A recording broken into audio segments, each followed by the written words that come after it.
get going with Christy's talk. Christy, over to you. All right. Hi. Hi from St. Augustine, Florida. Um, I'm going to give you a 10-minute, a 5-minute introduction, and then I'll show the slides. If you haven't already, I hope you'll give a Pecha talk. The preparation is intense. Creating a story with images in brief time frames is like making a segmented worm. It should add up. Give the audience a takeaway. I did a presentation here in March, and I've identified 5 stages of process awareness. My model is death, the 5 stages of grief.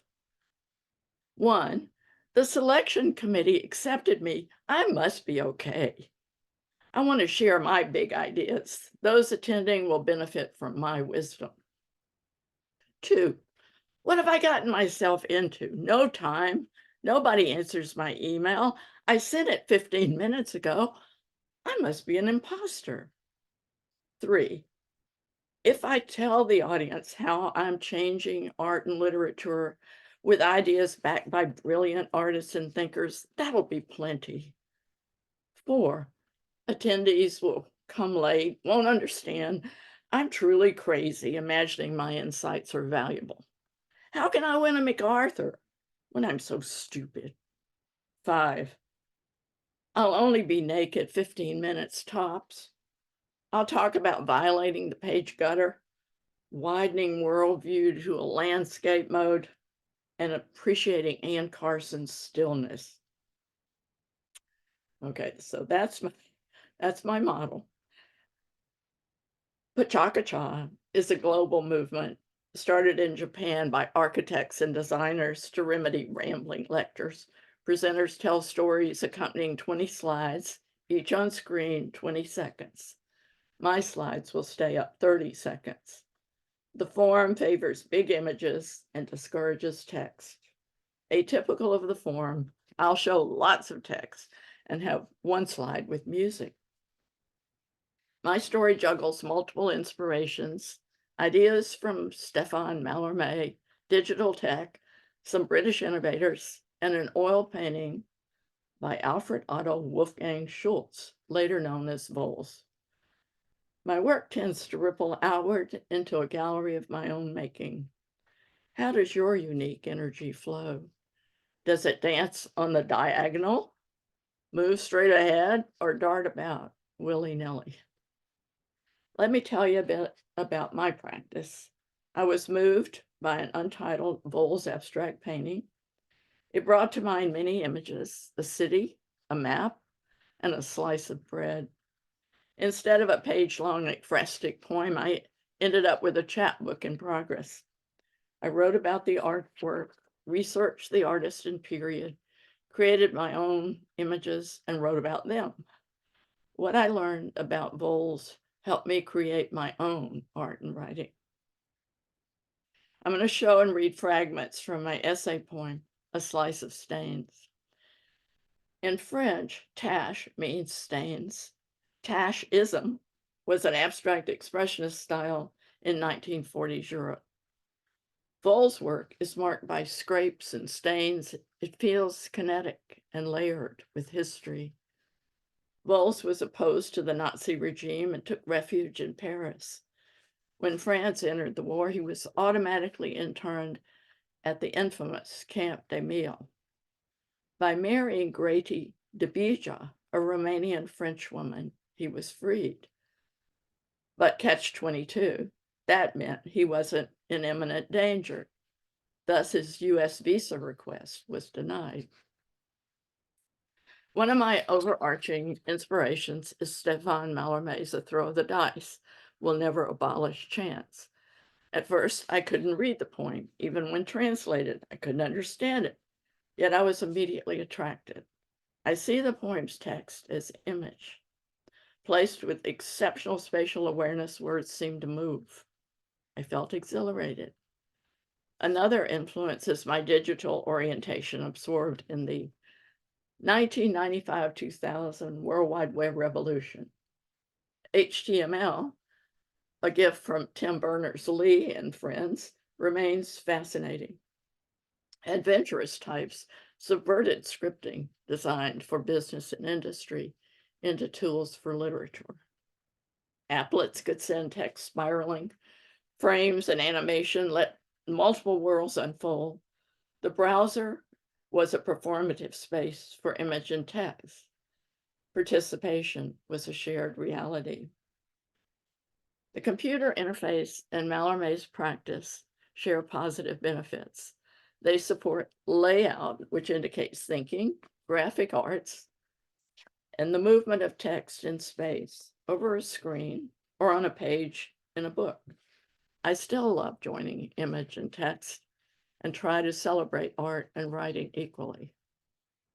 I've listed a few people who've taught me valuable lessons. Analyze your inspirations, see how they intersect or become discordant. The intrigue of dissonance can be pleasurable. Throughout my talk, I've salted references to creative thinkers. I follow those with new and transferable ideas.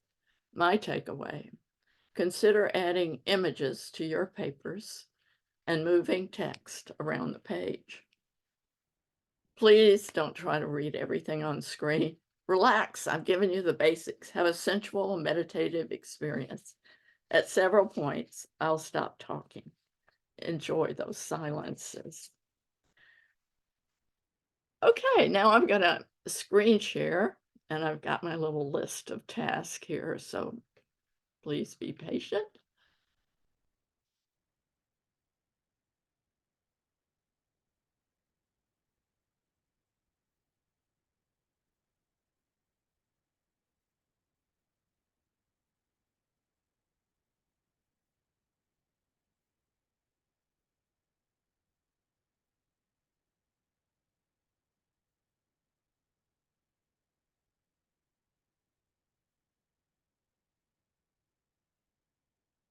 I have to do this in order, otherwise it starts automatically, so.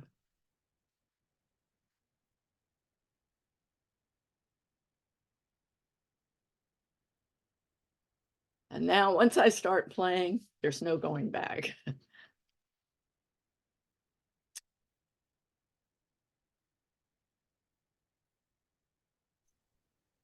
This outline covers what I've been saying.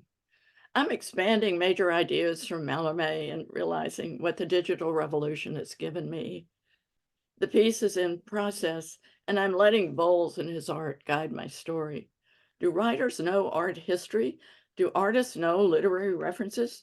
Friends tell me to cut all those references on the right. Nobody knows anybody anymore. I left. Christy, you're not sharing your screen. Okay, I better stop then. Okay, let's go back.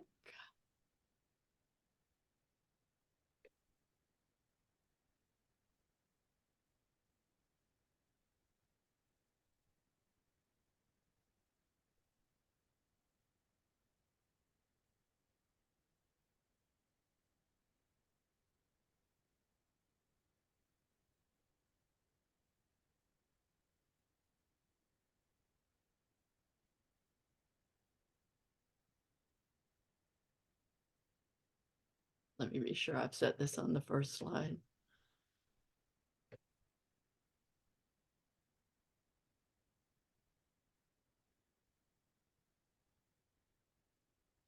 Okay, we're going to try it again.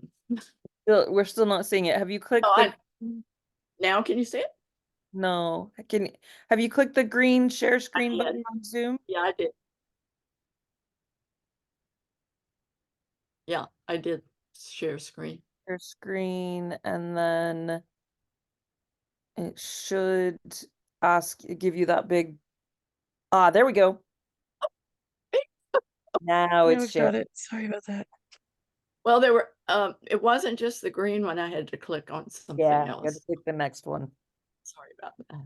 That's all right.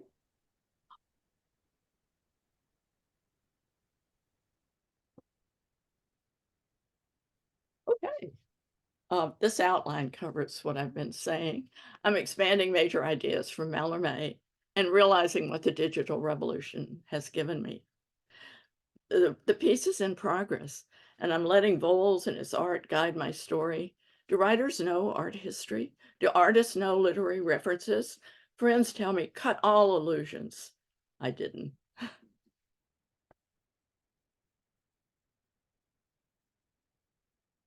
Bowles said, everything I dream happens in a very large, very beautiful, unknown city with vast faubourgs and streets. I dare not draw it. Bowles made some playful works with a lyrical sensibility like Paul Klee, but the mood is darker, edgier. Words clump around the painting detail here, like barnacles around a buoy. Text becomes image. I plan to write a short ekphrastic piece, a constellation poem. When scattered phrases like stars in the sky have resonance, readers can draw connections, develop their own narrative. I adopted this idea from Mallarmé's dissonant poem, A Throw of the Dice.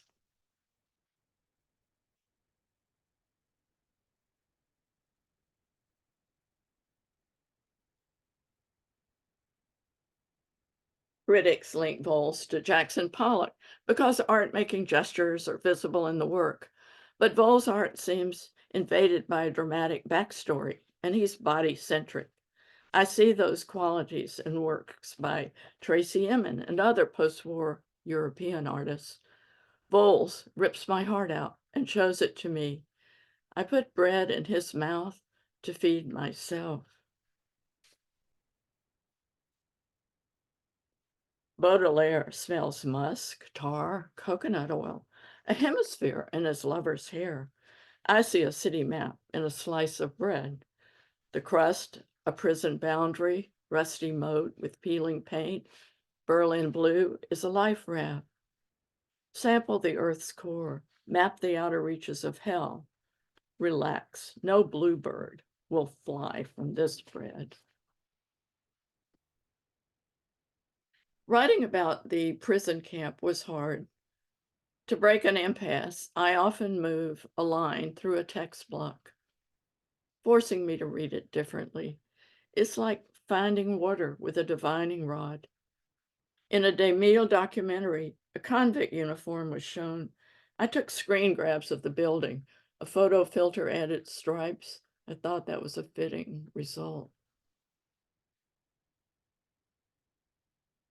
At the top on the right, you'll see a Dante's Inferno mashup, which creates, I thought, an appropriate mood. He recalked the ribs, smeared the tresses with pitch, and set the foundation on fire. Smoke commingles with the gesture, now out of his body and onto paper. Round midnight, a tendril stretches over the sidewalk, ready to latch on. I brush it aside, notice a hairy caterpillar with orange bands. When Jimmy Page speaks of guitar playing, his face lights up with pure joy. He uses images and metaphors like a poet. The Kashmir riff is a cascade that goes over the top and hits an atonal point. I found a penis in Voles' painting, decided to highlight it. Pleasure hinges on little shocks. A Photoshop bread experiment. Is this the daily bread I was promised? I see the glossy veil dripping olive oil, bold, grassy taste. Soon we'll marry in the shadows on shoulders of love. At 38 in Paris, Voles ate rotten horse meat and died. No refrigeration. Grady took meat off the floor and fried it. The Canadian poet Anne Carson believes the absence of text in Sappho's fragments leaves room for imaginal adventures. In Throw of the Dice, empty space can be like the parting of the sea. Critic Shigeho Shiba thinks Senran, Japanese for refined or polished, moves viewers of Voles' work. He trusted and refined his deepest senses. In one Back to Black refrain, Amy Winehouse consistently paused 8 seconds before the word black. Silence can be exciting and easy to provide with blank white space, the auditory equivalent.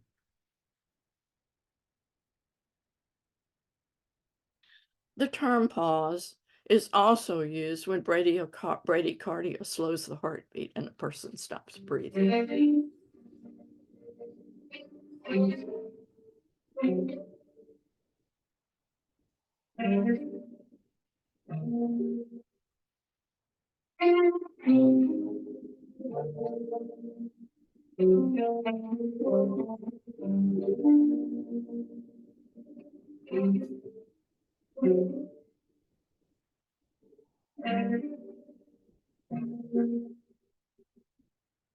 Writing text across the book fold was one of Mallarmé's radical ideas. Violating the gutter improves the chance of creating scenes, expanding horizons, letting text occupy space more vibrantly. I think frequency of viewing a vertical phone screen versus the horizontal computer monitor likely impacts how we see the world. We're scratching off layers of history. We're in medieval times, the time of troubadour culture, but no one is singing, the era of heresy and inquisition, and all are dying. Spacetime pioneer Virginia Woolf said, "The past is beautiful because one never realizes an emotion at the time. It expands later." In prison, Voles designed an arts and sciences circus.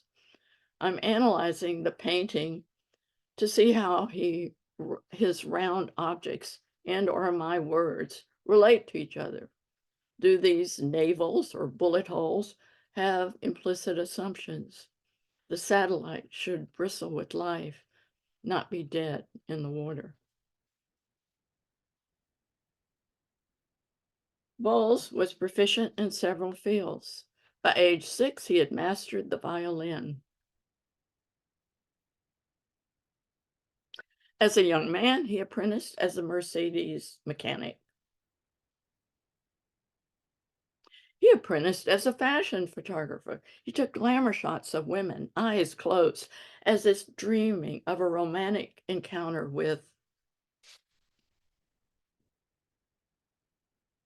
After I'd been staring for a month at Vole's unnamed painting, I read a review with 2 imaginative but unlikely names. One was Burnt Toast, the other was Veronica's Veil. I doctored a cloth from Zubairin's 1658 painting and added toast. Transferring essence is a miracle.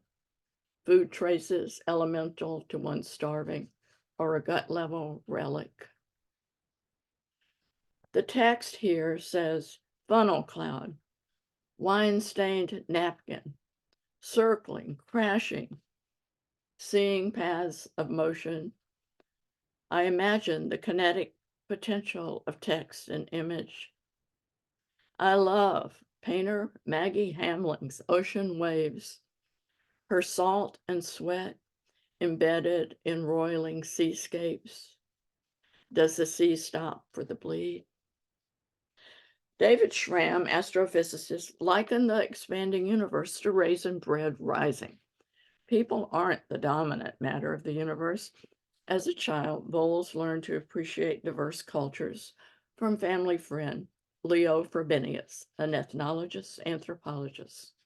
Circus Voles, a total artwork with philosophical underpinnings, marked the demise of his delusions of grandeur. This is the painting that inspired my slice. The untitled work was given to MoMA by the Menils of Texas in 1956. John Menil wrote in a letter, "Titles do not belong to the paintings." He quotes Voles, "We tell our little earthly tales through little pieces of paper." Thank you for your patience.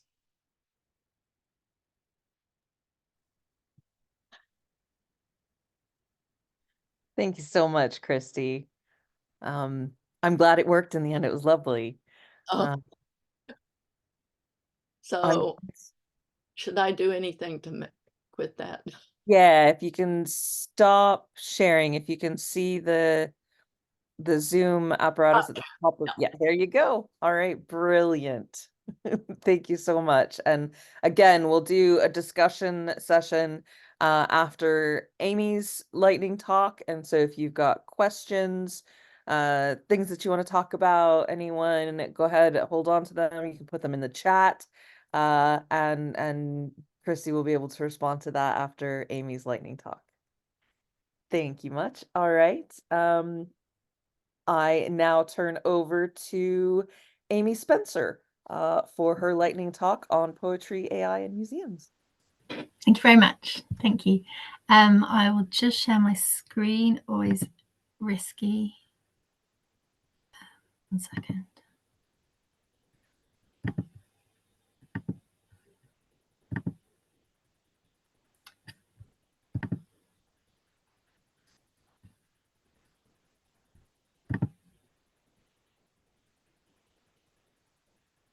Can you see that? Yes. Yes. Perfect. Good, good. So because then you can't see anyone once your screen's up, and it's always risky. Hi, my name's Amy Spencer. I am a researcher at Bath Spa University in the UK. I'm part of a big project called My World, which explores the future of creative technology by pioneering new ideas, new approaches and processes, and it's based in the west of the UK. I'm going to begin. So visitors to Wordsworth Grasmere, a museum opened in the UK's Lake District in the 30s to celebrate the life of the poet William Wordsworth. For those of you who don't know, William Wordsworth was a celebrated English poet, a key figure in Romantic poetry of the late 1700s and early 1800s, and his work was a celebration of the individual and a glorification of nature. He celebrated in particular the Lake District where this museum is. So I worked on a project where visitors to the museum were invited to have a spoken conversation with an AI-generated visual and audio version of the poet. So it was based on an 1804 portrait of William Wordsworth, and the visual AI was developed by Bath-based software developers, Rocket Makers. It was a collaboration with Bath Spa University, where I worked, to understand how people might interact with generative AI in public settings. AI Wordsworth uses natural language processing to generate human-like spoken responses to visitors' questions. So it builds on several large language models, and it was fed specific information about William Wordsworth and his life. It sort of simulates and automates conversations. The aim is for visitors to this specific museum to be able to talk with William Wordsworth, to try and understand how such technology might be used in a positive, constructive manner for audience engagement, to make technology more inclusive, accessible. And it offered us as researchers a chance to understand how generative AI tools might be used in museum settings. So there were some specific questions that we wanted to understand in this research, which I've got on the screen now. So I was interested in what types of questions visitors ask AI Wordsworth. How do they interact with this figure on a computer screen that you can talk to and he can talk back to you? How can we understand the unpredictable nature of using AI in public settings, specifically generative AI, and the risks, that it might not work? I mean, it didn't always work, which is not unsurprising. Sorry, who is this technology for, that should say? What are its benefits and its perceived values? And this was something that our partner Rocket Makers, who are developing, experimenting with this kind of technology, they wanted to understand who it was for, what would be the benefits to the audience, and in particular, who might pay for it if they developed a prototype beyond this very early stage prototype. I'm hoping I can share it here. So if I press this and it starts, this will be a recording that I did of AI Wordsworth on a computer screen. It's a bit shaky. I think I wobbled when I was filming it. But yeah, I'll just show you a couple of seconds of me asking AI Wordsworth a question, and so you can see the technology. You'll notice that one of the challenges with it was getting the words that he speaks to sync with the way his mouth moves. So he looks a bit sort of demonic Wordsworth, I might call him.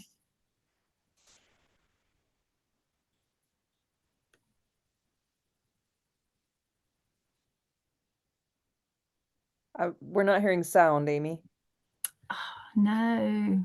So if you stop sharing screen and then share screen again, you've got to click the share I thought audio. I had. You kind of don't need the sound, actually. I think I wanted to show you the way that his face kind of doesn't match super well with the mouth movements. So I asked him a question at this point of what are your reflections on the 21st century? Because I wanted to test how much he knew about the modern world, or whether he was completely embedded in his time. And he spoke quite eloquently about how he thought technology might develop in the future. So he kind of had positioned himself within his world, and he was thinking about kind of technological innovation, but from his perspective in his time period, which I thought was particularly interesting. And it's one of the things I wanted to find out in my research, how you could embed a kind of generative AI character in contemporary world, and what they would understand of the wider world. So that's what that was. And also the challenge of there not being any photographs of William Wordsworth, obviously because of the time period, and only a few portraits of him and no recordings of his voice. So you were spared that his voice, I mean, we don't know what William Wordsworth's voice sounds like, so it wasn't William Wordsworth's voice. It was, in fact, the poet Simon Armitage, who's a whole different poet and a contemporary poet. Okay, so I'm just going to move on, if it will let me, to the findings of the project. So just to sum up, historical accuracy. So several visitors asked AI Wordsworth really factual questions. So we did an experiment. We had him situated in the museum. People came and asked questions. Lots of people tried to trick him and ask factual questions or ask obscure questions. He didn't always know the right answer. And then he made things up, as generative AI does. Annoyed some people, amused other people. That was one of the challenges, that it doesn't stick to historical accuracy, which we did know. But we wondered how that would work in museum setting. It was interesting to ask him. I'm calling him a him. I realize he's an it, but I find that tricky. So people asked AI Wordsworth factual questions, but I found it more interesting to ask kind of reflections or opinions. So asking, what do you think about this? Or have you experienced this feeling? Led to quite interesting responses. So the kind of factual nature didn't work so well, but the opinions worked really well. One of the challenges was getting the accuracy in the visual representation. So people thought, oh, that doesn't look like William Wordsworth.